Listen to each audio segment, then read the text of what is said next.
Members of Congress, I have the high privilege and distinct honor of presenting to you His Excellency Mohammad Ashraf Ghani, President of the Islamic Republic of Afghanistan.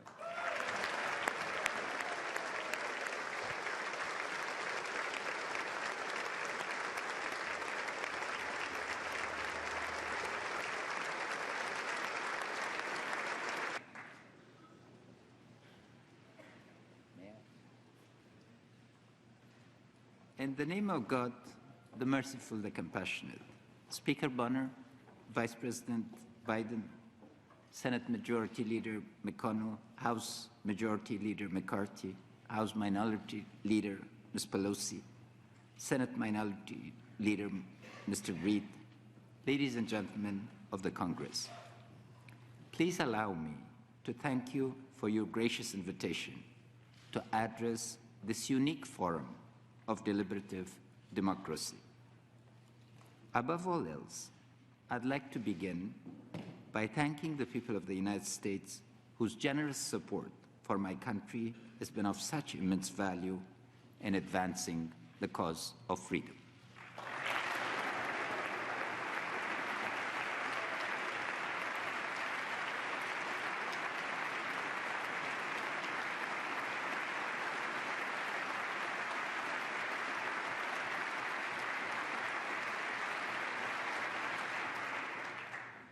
More than 1 million brave Americans have served in Afghanistan.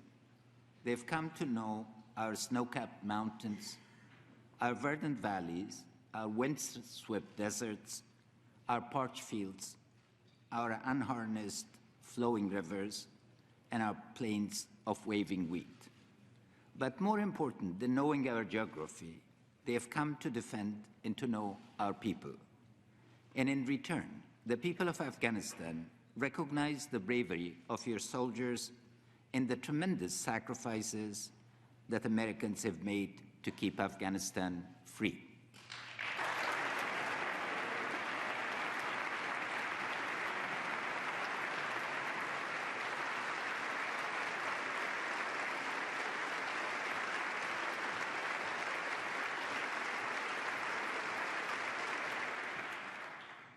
We owe a profound debt to the 2,315 servicemen and women killed and the more than 20,000 who have been wounded in service to your country and ours.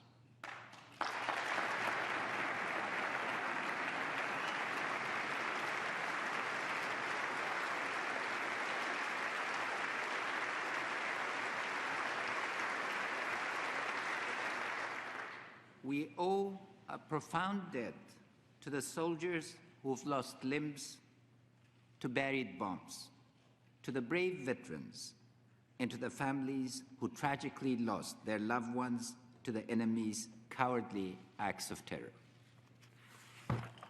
We owe a profound debt to the many Americans who've come to build schools, repair wells, and cure the sick. And we must acknowledge with appreciation that at the end of the day, it's the ordinary Americans whose hard-earned taxes have over the years built the partnership that has led to our conversation today. I want to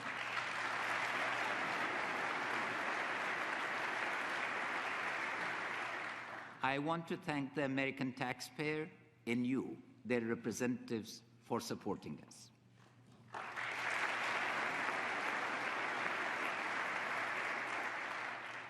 The service of American men and women, civilian or military, in our country has been made possible by the bipartisan support of the Congress of the United States. On behalf of our Parliament and people, I salute and thank you. It has always been a pleasure to receive and interact with congressmen and women during your visits to Afghanistan. Please do come again and again. And if you're reservists, please come in your proud uniforms.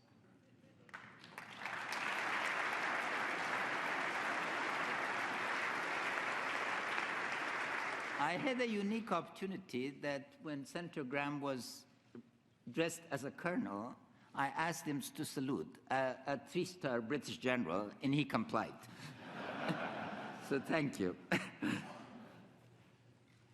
Veterans will always be welcome in Afghanistan. Our deepest hope is that the time will come when Americans visiting our country see the cultural heritage and natural riches of the Bamiyan Valley, the ancient Timurid architecture of Herat and Mazar Sharif, the fishing streams of Badakhshan and Takhar, the forests of Khost, Kunar, Nuristan, and Paktia, and the ancient architecture of Farah, Helmand, and Nimroz. Not as soldiers, but as parents showing their children the beautiful country where they served in the war that defeated terror.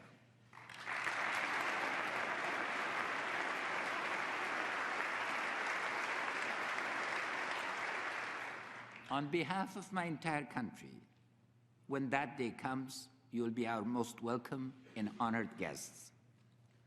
America's support to Afghanistan has been led by a succession of remarkable generals. I'm proud to have known and worked with Dan McNeill, David McKernan, Stanley McChrystal, David Petraeus, John Allen, Joseph Danforth, and John Campbell. Their commitment and dedication is inspirational. These generals lived in simple quarters. They worked tirelessly through the night, and their leadership of their troops is set an example that our generals are working hard to follow. Your civilian leaders are no less inspirational. Ambassadors such as Ronald Newman, Zal Khalilzad, Carl Leikenberry, Brian Crocker, James Cunningham, and my good friend Michael McKinley give American diplomacy first-class leadership and strategic understanding. And I would be remiss not to mention the stimulating conversations with my friends from this chamber, like John McCain, Lindsey Graham, Carl Levin, and many of your visitors. But I must also acknowledge the deeply appreciated contribution of the aid workers and NGOs who are the day-to-day representatives of your country. I've met people from all 50 states of the Union, from senators and representatives to construction workers and computer operators. I want to thank all of them for introducing the best of America to the people of Afghanistan.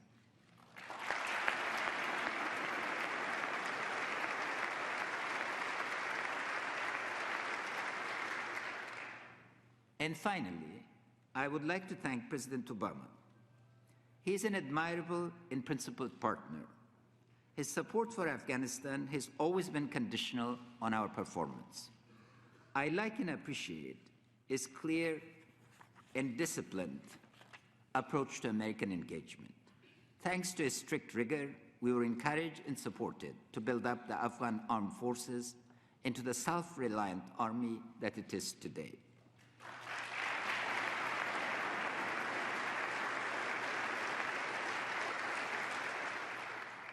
Because he stood firm on the deadline for the surge and the transition, the U.S. Army pulled off a logistical near miracle. First deploying and then withdrawing more than 100,000 soldiers without a hitch and timed to deadline. And it is thanks to his promise to America to end the active combat that we saw a seamless handover of responsibility for all combat operations from your side to ours on December 31st, 2014.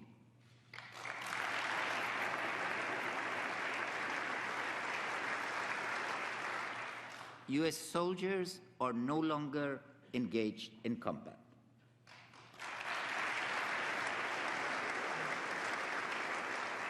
But we are delighted to have them at the train, assist, and advise mission. Tragedy brought our two countries together, but it's our shared interests and values that will keep us together. September 11, 2001 was not a distant image that I watched on the emotionless screen of television. It was horrific and it was personal. I was in my office at the World Bank when the first plane smashed into the World Trade Center and forever changed the lives of each and every one of us. New York is a special place for me and my family. My wife and I are both graduates of Columbia University. I was another beneficiary of America's wonderful generosity that has built so many long-standing friendships through its unparalleled universities. I ate corned beef at Katz's, New York's greatest, greasiest, pickle-lined melting pot.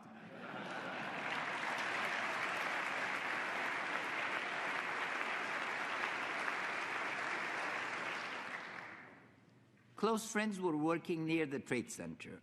My children were born in New York, and my daughter was living in New York when the Twin Towers fell. I visited Ground Zero that very week. Seeing firsthand the tragedy and devastation drove home the realization that after 9/11, the world would never be the same. I went home knowing that America would seek justice, and I began to write the plan for our national reconstruction. Indeed, justice came swiftly. Al-Qaeda terrorists were killed or driven underground.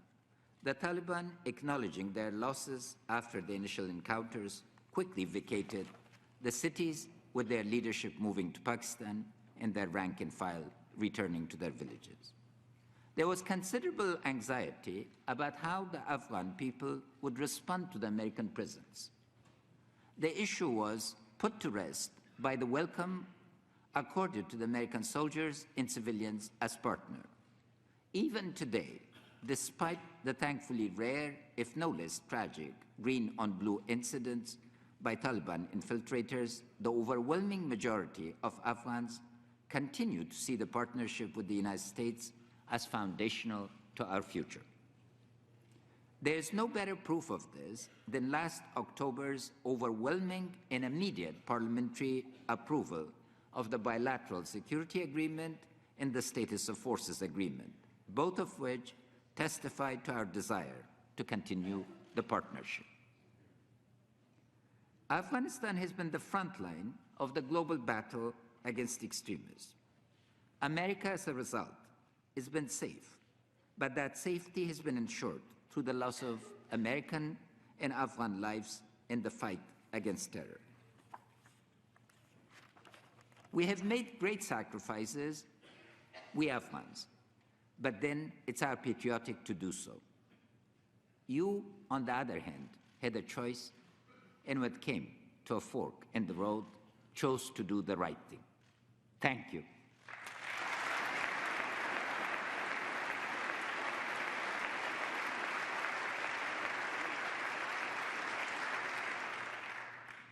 Most recently, due to the refusal of our previous government to sign the bilateral security agreement and the status of forces agreement with NATO, we had lost momentum, and both partners had to operate under uncertainty, resulting some 8 months of lost time in the most critical moment of transition. You could have used this opportunity to end the partnership and return home in frustration, but you did not. Thanks to the flexibility shown by President Obama in Congress, we've made up for the loss and have regained momentum, without breaking by even a day the promise of President Obama to the American people that the U.S. combat role would end on December 31, 2014. Thank you for staying with us.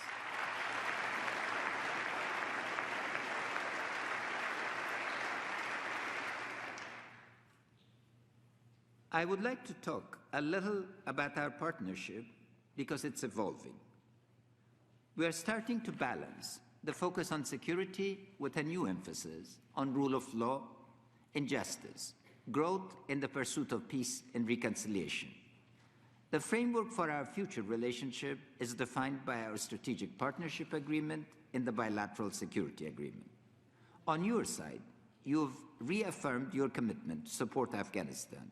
On our side, we will focus on self-reliance. To get there, we've initiated reforms that will create a self-sustaining Afghanistan.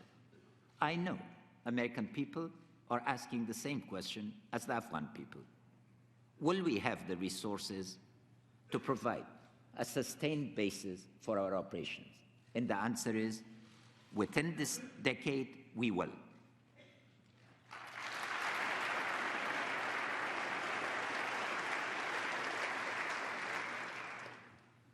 As the current phase of our relationship draws to a close, our appreciation for the depth of American contribution to our people cannot be measured in words alone, but can be seen quite literally in the number of Afghans whose futures have been changed thanks to America and its allies. On September 10, 2001,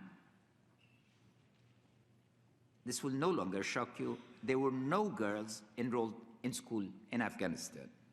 It was illegal to educate girls. Today, more than 3 million girls in primary schools across the country are learning to openly and actively participate in the future of a democratic Afghanistan.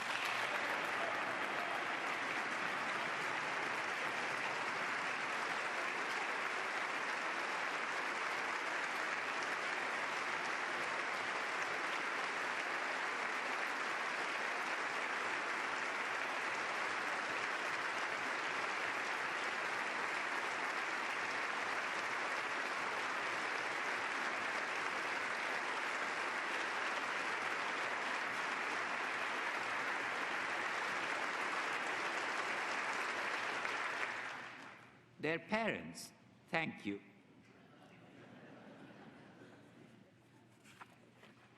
In 2002, when the Allies built their first clinics, the average lifespan of the ordinary Afghan was 44 years.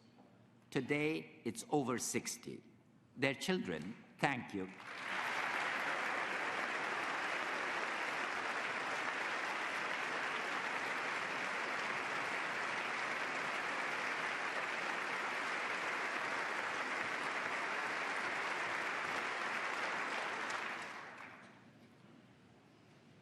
Today, the rate of maternal mortality in our poor country remains unacceptably high, but thanks to the immense effort you've made to build clinics and train nurses, an Afghan woman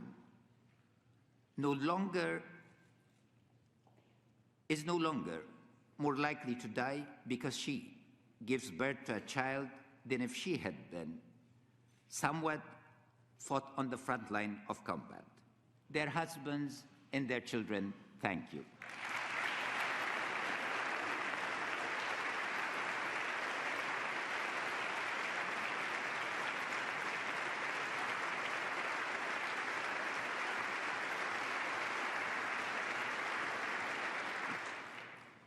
Our partnership with America and its allies has brought our country hope where we had none.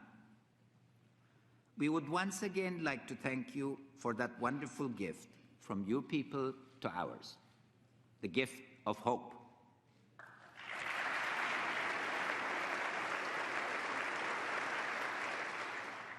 But in Afghanistan, there's a saying that no gift can remain unreciprocated. Today, I would like to return that gift of reborn hope by offering the American people a partnership with a nation that is committed to the cause of freedom and that will join the fight against the growing threat of terrorism.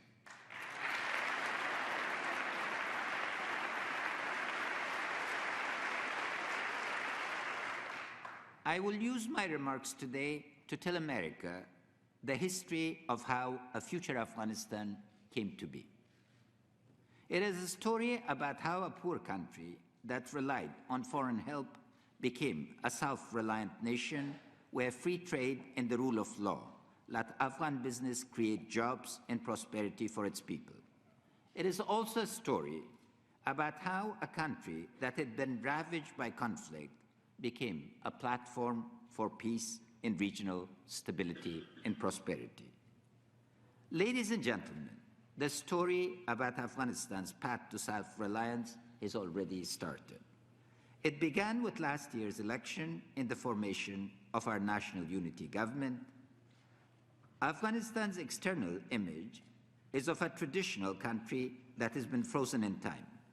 but my partner and the CEO of Afghanistan, Dr. Abdullah, and I ran intense and passionate campaigns on the most modern of issues, such as the need to end corruption, taking the actions that would build transparency into government, and guaranteeing support for the impartial rule of law. Campaigns became forums for public debate. In the final election, not only more than 7 million Afghans turned out to the polls, but more than 38% of the votes were cast by women, many of them who had never previously had the chance to speak politically with their own voice.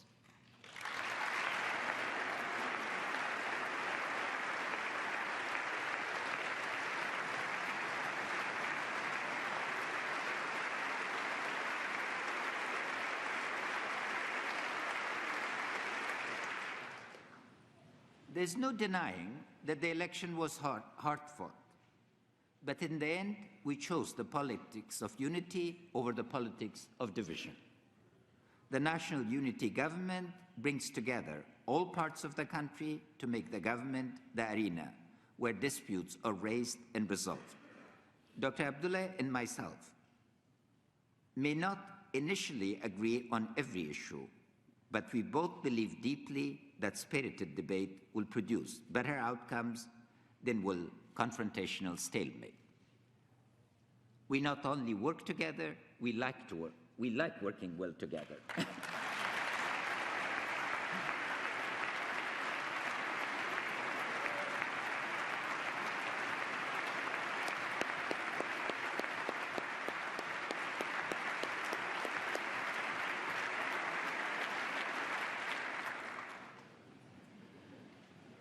Afghanistan, contrary to wide perception, is well suited to democracy. Like Americans, Afghans are individualists. None of us differs to anyone else. We have neither had caste nor class, so persuading each other is an art form. Our key characteristics are our openness and hospitality. We believe in equality. Even in the most traditional parts of the country, our leadership must earn rather than inherit their position. There's a strong public conscience. People are expected to act for the common good. We love debate. Ladies and gentlemen, please allow me to introduce you to Afghanistan. We're an old country with a proud heritage and a history of trade with our neighbors. We've had bills of exchange for at least 2,000 years. And our women could write 2,500 years ago. For at least 3 millennia, we've been a hub for the caravans and trade networks that spread across Asia, bringing Chinese silk and Indian textiles to ancient Rome and Renaissance Italy. The 19th century disrupted this world as it did in so many other places.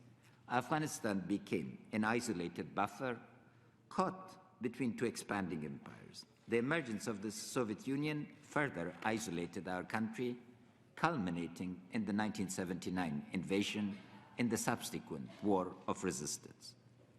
Today, however, the isolation is over. First, awareness is growing that Afghanistan is quite literally the heart of Asia. Asia cannot become a continental economy without us. Asia in the next 25 years will have its 1869 moment, the year that the east and west coasts of the United States were joined through the transcontinental railway. But this completion of a new interconnected Asia cannot happen without us. We are in the midst of 3.5 billion people, and we should be able to export something and not just import. Our fragmented geography can once again become the opportunity for integrating Central, West, East, and South Asia into a network that supports stability and prosperity over a vast swath of world surface. Diplomatic efforts to advance integration can free up cross-border trade and support multi-country investments in energy, transport, and water. And this again is beginning. The first major project between Central Asia and South Asia, called CASA 1000, for transmitting energy from Kyrgyzstan to India, to Pakistan is already underway. And I truly believe that diplomatic efforts backed by the leaders of our countries will build the peace and prosperity for South and Central Asia in the same way that the common market has done so for Europe and ASEAN has done for our neighboring region to the east. We envisage in Afghanistan that in the 20 years has become a hub of trade in gas pipelines, power transmission lines, railways, modern telecom, and banking services. But American support for all of these is essential, and we thank you for that commitment.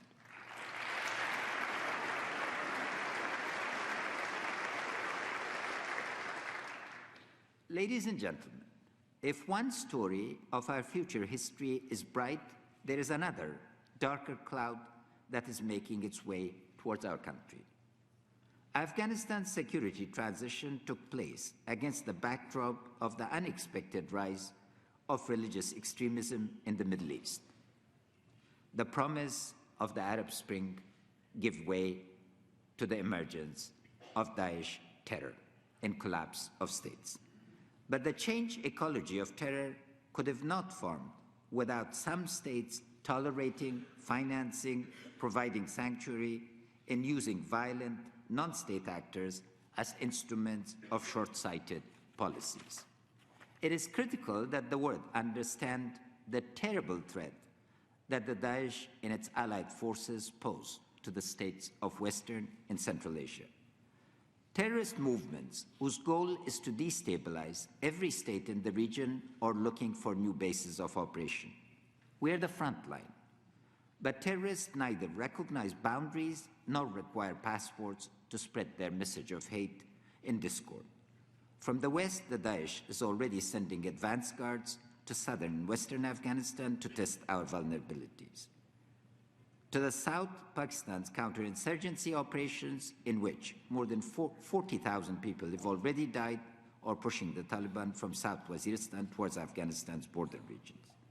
Criminalization of the economy is an indispensable part of this new ecology of terror. Control over the narcotics trade is providing the financing for these groups to find weapons and recruits, blurring the lines between criminal economics and criminal politics. Each of these groups poses a clear and present danger to our neighbors, to the Arab Islamic world, and to the world at large.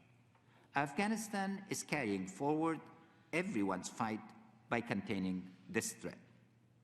But extremism is becoming a system, one that, like a dangerous virus, is constantly mutating, becoming more lethal, very media-savvy, well-financed, and thriving on state weakness and an overall lack of regional coordination. To date, Afghanistan's people have rejected the allure of violent movements. We are willing to speak truth to terror.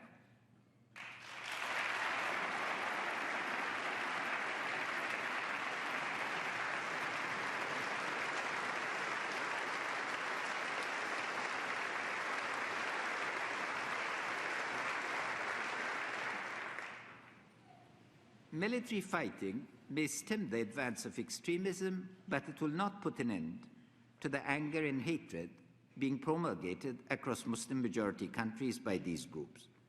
That hatred must be challenged and overcome from within the religion of Islam.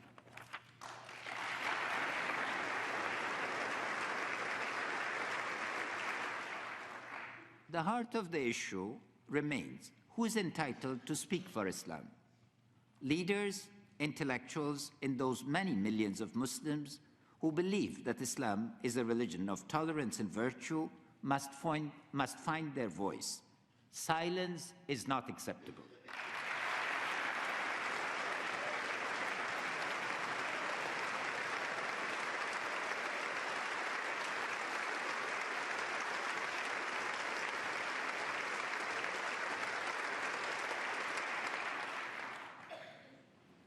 But silence is not what the world will hear from us. Afghanistan is joining a new consensus that is emerging in the Muslim world, a consensus that rejects intolerance extremism in war. Scholars such as Frederick Starr have documented beautifully Central Asia's long tradition of rationalism in scientific inquiry. During Islam's golden age, Muslim scholars synthesized and recorded all known knowledge of the medieval world, giving the world advances in algebra, astronomy, water resource management, printing, and positive science. This is the Islamic civilization that needs to reinvent itself.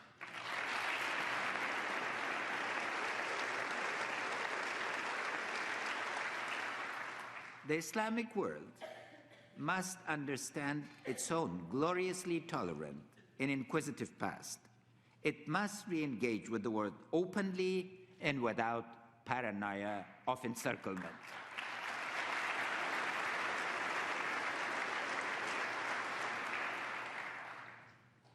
We, the unity government of Afghanistan, know that Islam is a religion of peace. We are responding to extremist threat by building partnership at the global, regional, Islamic, and national levels of governance. Globally, Afghanistan abides by international conventions and the rule of law. We're staunch supporters of the Universal Declaration of Human Rights, which is firmly embedded in our Constitution, obliging the state to achieve these rights for our citizens. We're committed to support our independent Human Rights Commission, and I'm pleased that Dr. Seema Samar, a tireless champion of human rights, is a member of this delegation and is today sitting in the audience of this great chamber.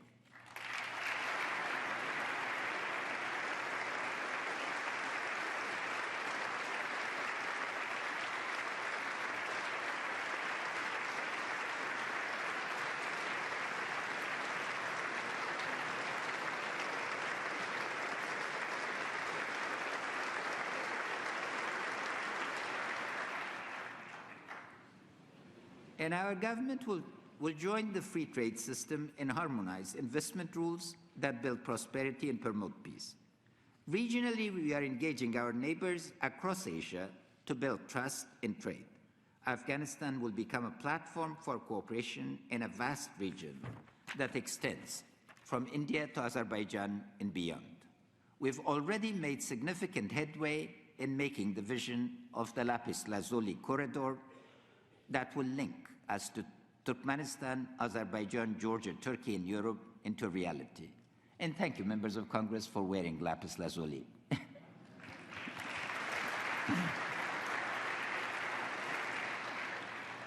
The Arab Islamic world, from Saudi Arabia in United Arab Emirates, Qatar, and Iran, is keenly aware of the new threats, and we hope they will soon agree on a regional framework of cooperation.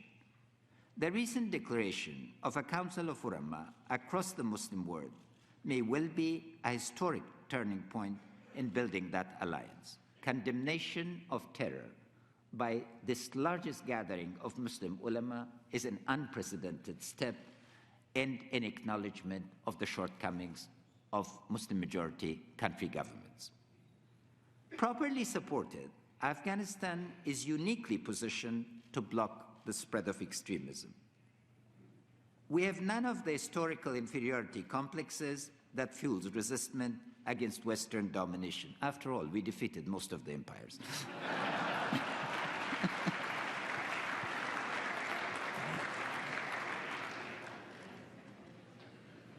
With the better exception of the aberrant Taliban regime, Afghan Islam has traditionally been inclusive and reflective, not violent and angry. And after 36 years of conflict, our people are well vaccinated against the seduction of ideologically based conflicts. Our people, our children, desperately want to be normal. Ordinary is what has escaped us, and we really like to be leading ordinary lives. To go to school and come back. To shop without being blown up. To play volleyball without being attacked. So many children have I held in my arms who have been mutilated. That must not be permitted and cannot be permitted and will not be permitted.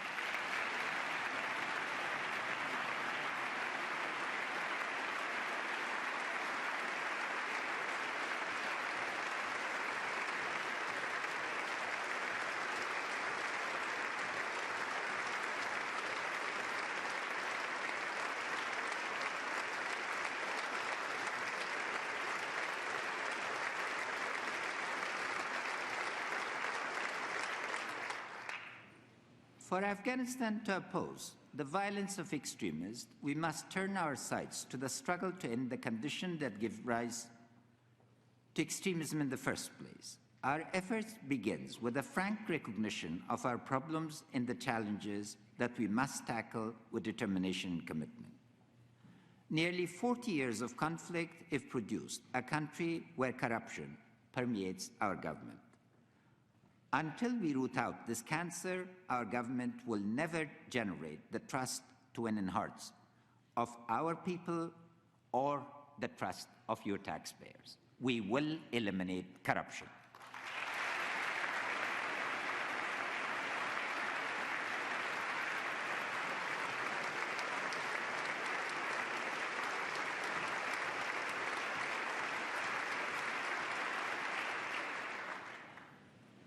On our second day in office, we tackled the notorious case of Kabul Bank, which for years had lain in abeyance. I'm pleased to report to you that all the court system of Afghanistan, including the Supreme Court, has now made a decision against these thieves and has allowed us to collect from them. And we will collect and get the public purse refilled.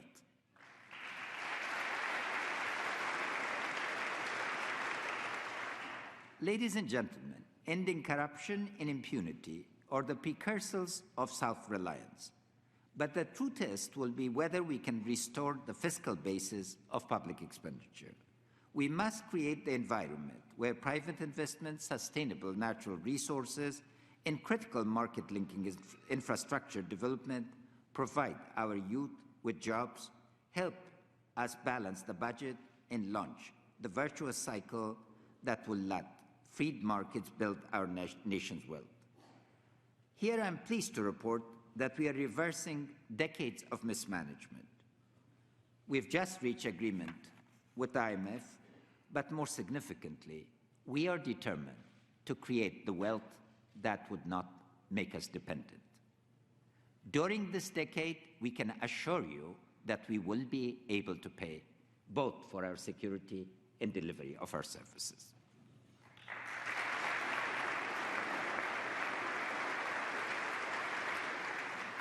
If economic growth is the first foundation block of self-reliance, the second foundation is with the education of Afghanistan's women.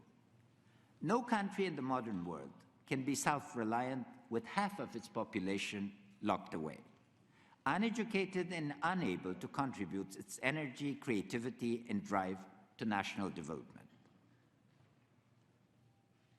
We have a tradition of respecting women, and let us not forget, the largest trader in Arabia was the wife of the Prophet.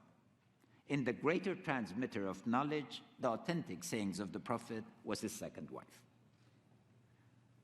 Aberrant customs do not replace the fundamental sense of justice between men and women that societies that seek fairness are built upon.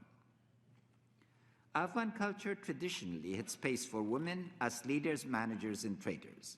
The gender apartheid imposed by the Taliban came from people who'd grown up outside of families, in refugee camps and religious boarding schools.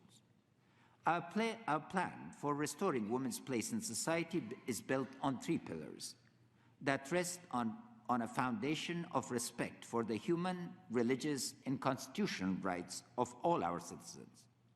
First, and I want to spend a little time on this theme, educating women is not solely a matter of rights, important though they are.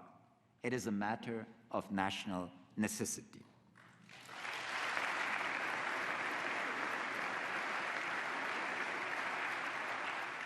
I've said in the past that educating one Afghan young girl will change the next 5 generations of a family. I would not be standing before you today as an educated man had my grandmother in exile in India who had learned to read under the British, not taken it upon herself to make sure that I would match my youthful passion for hunting and riding horses with mastering the classics in Dari and Pashto and striving to excel in foreign languages. Thank you, grandmother.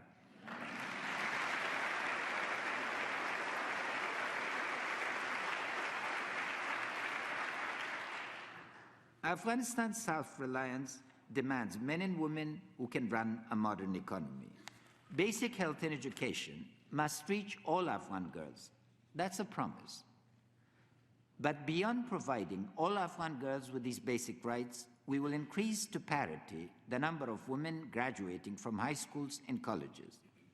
Even as I address you today in Kabul, designs are already being finished for an all-women's university that will provide safe, top-quality education for the next generation of Afghan women leaders. Let me tell you the story of Khatira Afghan, a young woman from Kandahar. Her schooling began when she braved threats of disfigurement by people swearing that they would throw acid in her face before they would let a girl attend the school. She would not be dissuaded. Her uncle threatened to disown her when she applied to university, but she stared him down. Khatira went to American University of Afghanistan, where she not only topped her class, but aided by a Fulbright scholarship, went on to get a master's degree from the Ohio State University. Today, Khatira's formerly angry uncle is so proud of her that he tells his grandchildren, both little boys and little girls, that they must be as brave as their Aunt Khatira.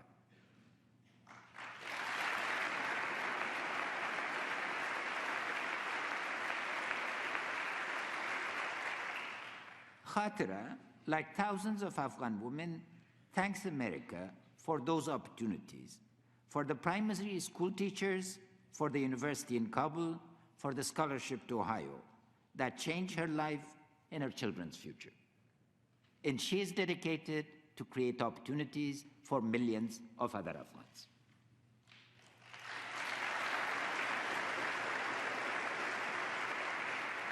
The second pillar is that women must have the same access to economic opportunities as men. Women's full empowerment will come about not through global conventions or government programs, but when they have jobs and own businesses. The United States has been a steadfast supporter of the nationwide National Solidarity Program, which for 10 years has given not thousands, but millions of poor village women their first chance to control their own resources.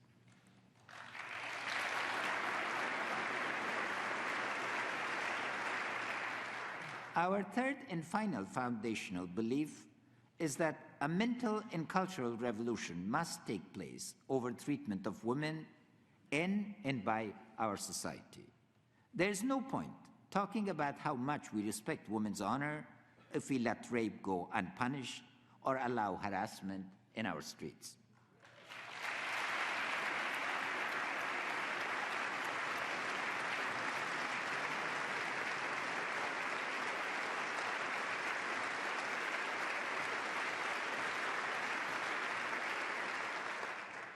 We've signed the global conventions to end violence and discrimination against women. We will implement them vigorously, but work is still needed to convince our people that the protection of women's rights is part and parcel of their own quest for social justice. I personally, as the leader of Afghanistan, am committed to working with the ulama, activists, and thought leaders of our country to bring about this mental change.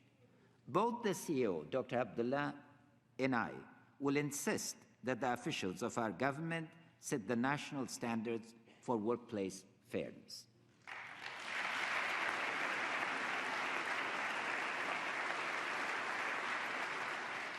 Thanks to your help and support, the opportunities for women are indeed changing. I'm sure that many of you have seen those stunning Skatistan videos of fathers proudly taking their shiny-eyed daughters to show off their newfound skills in the ancient art of skateboarding. They are but the tip of the changes that are underway and which must be protected and advanced. I am meeting frequently women who are entertaining seriously the idea of becoming the first woman president of Afghanistan, and we will support them.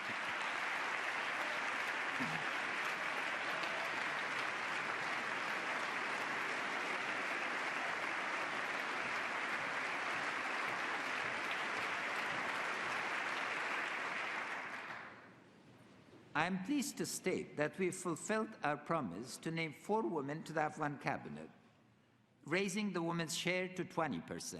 Still too low, but at least fulfillment of our promise. We are determined to name qualified women as ambassadors and to increase their number as deputy ministers. And we are working hard to attract and train a whole new cadre of women technocrats into our government. I promise you that 5 years from now, our ministries will have a whole new look to them, with women in leading positions.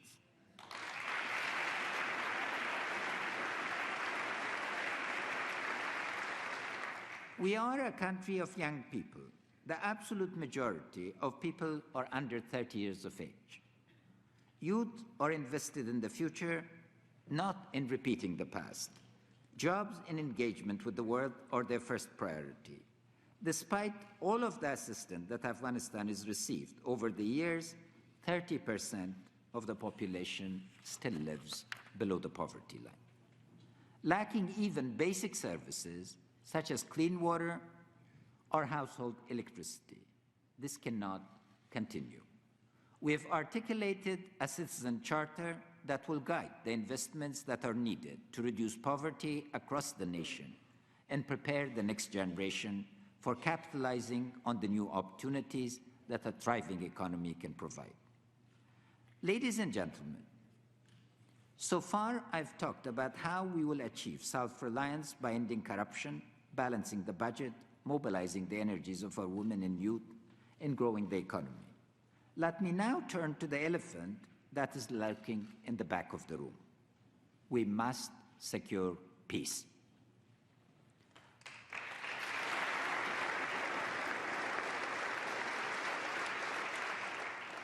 Afghans have shown that we know how to fight.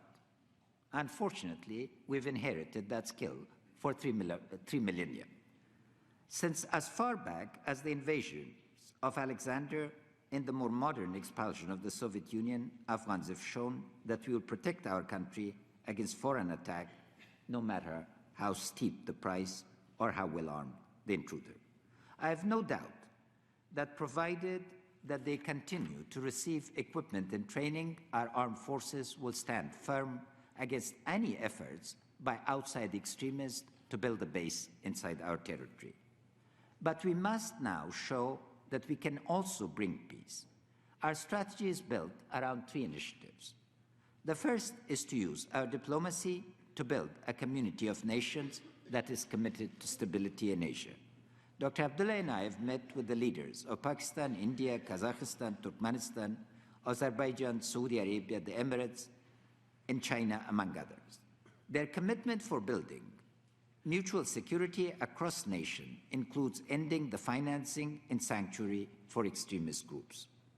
The second initiative is to build up the ability of our armed forces to project the elected government across our entire national territory. Our partnership with the United States and ISAF, now transformed into the Resolute Support Mission, has given Afghanistan a well-trained army that is bringing the fight to the enemy. We are no longer on the defensive, but have taken the offensive. On December 31, 2014, all combat operations were handed over to Afghan National Security Forces. General John Campbell, the U.S. commander of Resolute Support Mission, is publicly testified in this very chamber that the Afghan Army's professionalism and morale meet all of a military man's expectations. Thanks to our Army, we will negotiate with the Taliban from a position of strength, not weakness, so that the hard-fought gains in education, health, government, media freedom, and women's rights are not lost.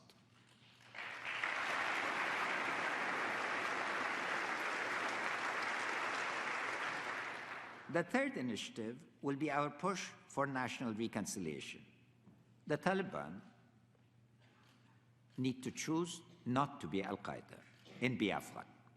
And if they choose to be Afghan, they will be welcome to be part of the fabric of our society.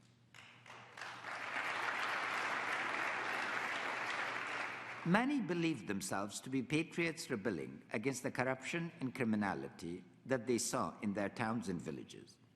We can deal with legitimate grievances, provided that combatants agree to respect the Constitution and the rule of law. As the outcomes of negotiations, we are confident that we can find a path for their return to society. Ladies and gentlemen, I'm not here to tell you a story about an overnight transformation of my country. You're too wise for such stories. 12 years of partnership provide evidence enough that the road ahead will be difficult. We live in a rough neighborhood. We're a very poor country. Self-reliance is our goal. We bear the scars of the fight against the Soviet Union and the forces of fundamentalism, scars that are as much in our minds as on the bodies of the Afghan farmers and American soldiers who have fought for freedom. But although we may be poor, we are very proud. Our goal of self-reliance is no pipe dream told to pacify partners who are tired of hearing the promises that we later failed to keep. We want your know-how, the business skills of your corporations, the innovation of your startups, and the commitment of your NGOs. But we don't want your charity. We have no more interest in perpetuating a childish dependence than you have in being saddled with a poor family member who lacks the energy and drive to get out and find a job. We are not going to be the lazy Uncle Joe.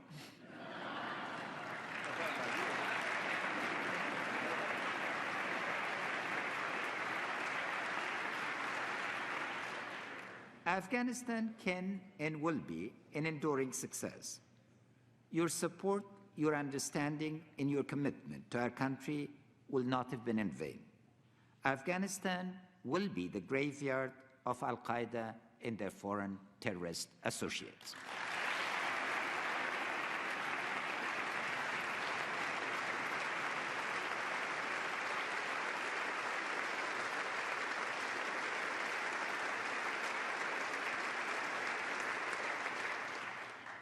Never again will our country be a host to terrorists. Never again will we give extremists the sanctuary to plan their destructive plots. We're determined to become the Asian development roundabout and the platform for the peaceful cooperation of our civilization. Together, our two countries will finish the job that began on that clear, terrible September morning, almost 14 years ago. We have the will and we have the commitment that will anchor our country in the world community of peaceful, democratic nations. Knowing our conditions, you, the American Congress, and the American people will decide how to ensure that our common goals and interests are written into the books that will be telling the history of our shared future. Thank you again, and may God bless the partnership between America and Afghanistan.